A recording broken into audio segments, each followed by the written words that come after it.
Everybody talks about the freedom of entrepreneurship. Hell, even I do.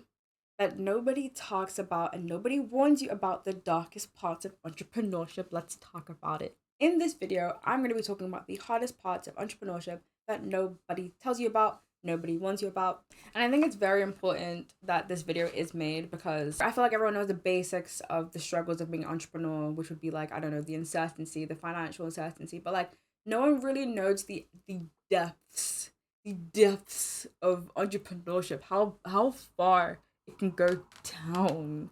And that's what I want to talk about because my journey has not been easy at all, but I've definitely seen growth from the start of my journey. So let's get into it. Let's get into the stuff nobody be telling you about. So number one would be the burnout. The burnout of an entrepreneur, I would say, is very different to the burnout of anyone else. Especially if you're an entrepreneur and you yourself are the service. That is a burnout that nobody warns you about and nobody tells you about.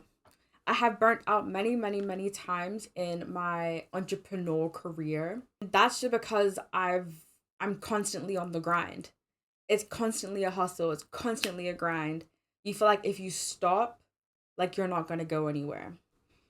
And then when clients get into the mix and you want to please these clients, you want to go above and beyond for clients, that also in turn leads to burnout, especially when you are undercharging yourself and overworking yourself.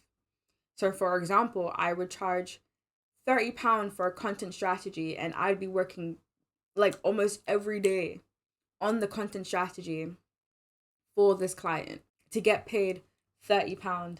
That was a burnout like no other. I think that was last year.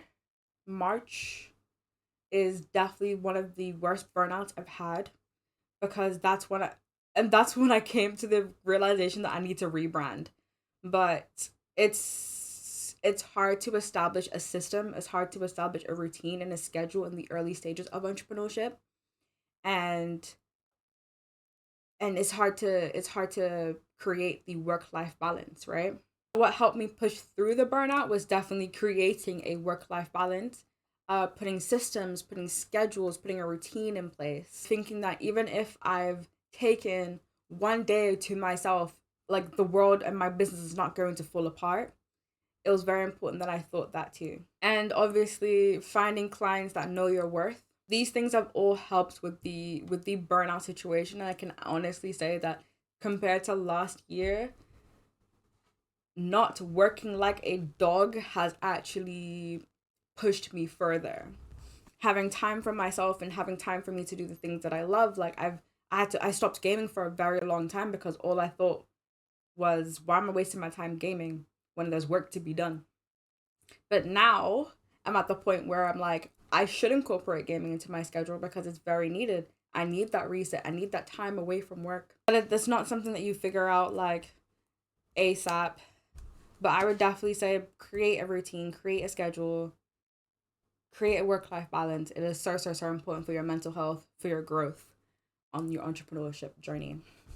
The second thing no one warns you about is the loneliness.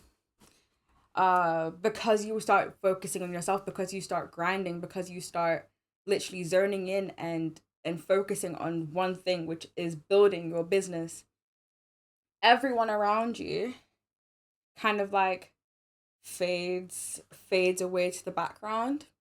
And it's not on purpose.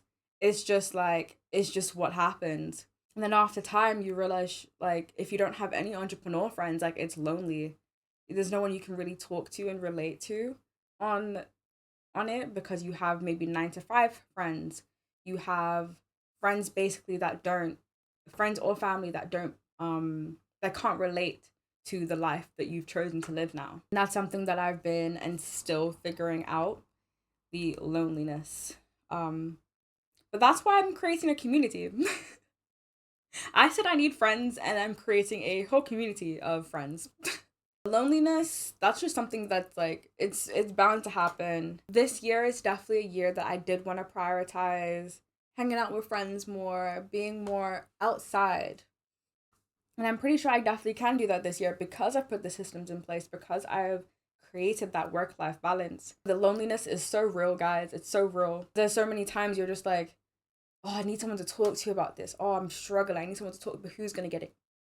Who is going to understand? Another thing no one warns you about is the imposter syndrome. Like when you get an opportunity and you're like, are you sure you want me? Are you sure it's me that you want? Imposter syndrome is very real. Imposter syndrome, you just have to get over it. You really, really have to push through imposter syndrome. You cannot let that control what is going on at all. Because if you don't have confidence in yourself, you're not going to find clients that have confidence in you.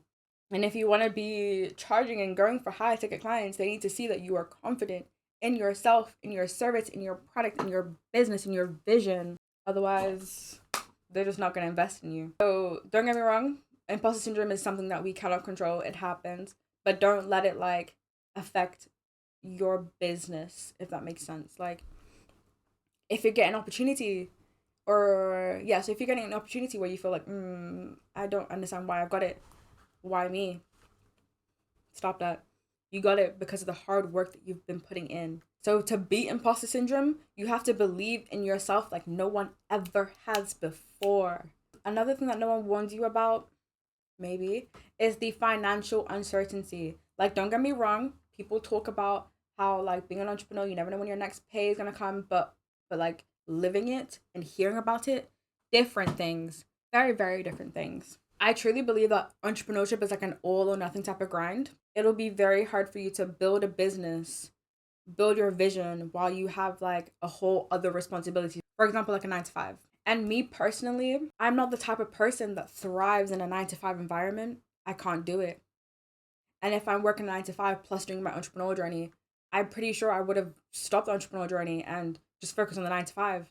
So for me personally, entrepreneurship was an all or nothing thing. And because of that, everything financially depends on the state of my business. It depends on what I'm doing, where my clients are at, those type of things. I literally live invoice to invoice still. I'm lucky to have such a great support system. And they are people that help me get my bare necessities. You really just have to mentally prepare for the moments that nothing at all is coming in for months. I think I've gone 3-4+ months with absolutely nothing coming in for me. And it's hard with the financial uncertainty as well. Like the invoice and the stuff that I get paid goes straight back into my business. It's not like I go on a joyride. It's not like I go and treat myself. No, it goes back into the business. I get my necessities to survive. And it's just like continue building, building, building. Like I can enjoy life once I've built what I've built is my mentality. But yeah, no one warns you about the financial uncertainty. No one warns you that you really need to change your lifestyle if you are going 100% into entrepreneurship. You can't live the same way you lived before. You just really got to mentally prepare for the moments that really and truly nothing could come in for you. And finally, the one thing that no one warns you about is the whole rebranding and losing all your clients thing. I have rebranded once in my journey, and it was a big rebrand. I started off offering social media and virtual assistant services to Black-owned businesses, and then I converted to just video marketing, content creation for events, travel, and real estate businesses. When I did this transition, guys, at first it wasn't catered to events, real estate, or travel, but it was just kind of like I'm focusing on video content and strategy, and my prices increased because I knew my worth at this point, and I was like, a rebrand needs to take place because I can't continue offering £30 for content strategy, £80 for social media management, $250 to manage 2 social media platforms. It was literally ridiculous. I said a rebrand is needed. I'm not even enjoying the work that I'm doing right now. No one warns you that. Or no one really tells you about how rebrands are okay. You can rebrand, you can pivot if things are not serving you anymore. And that wasn't serving me. So once I rebranded, I lost all my clients because they could no longer afford my services, which makes sense. I literally jumped from offering $250 to manage 2 social media platforms to $2,000 to manage two social media platforms, and that's the way it always should have been. Yeah, once I did rebrand, I lost all my clients, and that was a period of time where like I said, I had absolutely nothing coming in. No one warns you for that bit, and it's really, really important that this is said. I really feel like you should not be, if you do want to rebrand, if you are in the position where your business is no longer serving you as it used to, if you feel like your vision, your passion has changed, it is okay to rebrand. It really is. During that time when I was rebranding, I really did think that my clients would stick with me because I got the reassurance from them that they would. I think when I introduced the new prices, when I said this is what we're rebranding to, they were just like, hey, sorry, can't do it.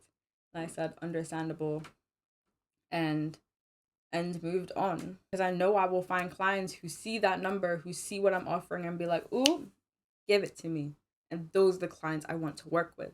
Those would definitely be the hardest parts of entrepreneurship for me, that nobody warned me about. I had to experience, figure it out, keep growing, and now I'm doing this video about it. When I reflect on the year that I had, the first year of my entrepreneurial journey, I'm always like, damn, I was a mess, but like not like a bad mess, but not like a good mess either. But it was just a mess compared to how I do things now, to how I operate now. First year of entrepreneurship was definitely very rough, and I feel like if I had known these things, if I had known that, oh, maybe setting a work-life balance, taking a day out of my life for myself is not going to be the end of the world for me or my business, I would have done that sooner. If I had known the loneliness was gonna kick in, I would have joined communities sooner. I would have reached out to my entrepreneurial friends. Not like I thought that I had the time to at the time, but still. Let me know, any entrepreneurs out there watching this video, have you felt this way? Can you relate to the things that I've talked about? Have I helped with maybe like the future things that could come up in your entrepreneurial journey? Let me know. I would love, love, love to hear your experience. But yeah, that was just a little real talk, real life about my entrepreneurial journey, which I feel like no one warned me about. I figured out myself. And I'm just like keeping it stepping. And we're thriving, we're moving. And I just know that this year is just going to be so, so, so much better for my entrepreneurship. And I'm just ready. I'm just like super ready for it. But yeah, thank you for watching this video. Like I said, I hope it helped. Share your experience below. Like, comment, subscribe, and I'll see you in the next one.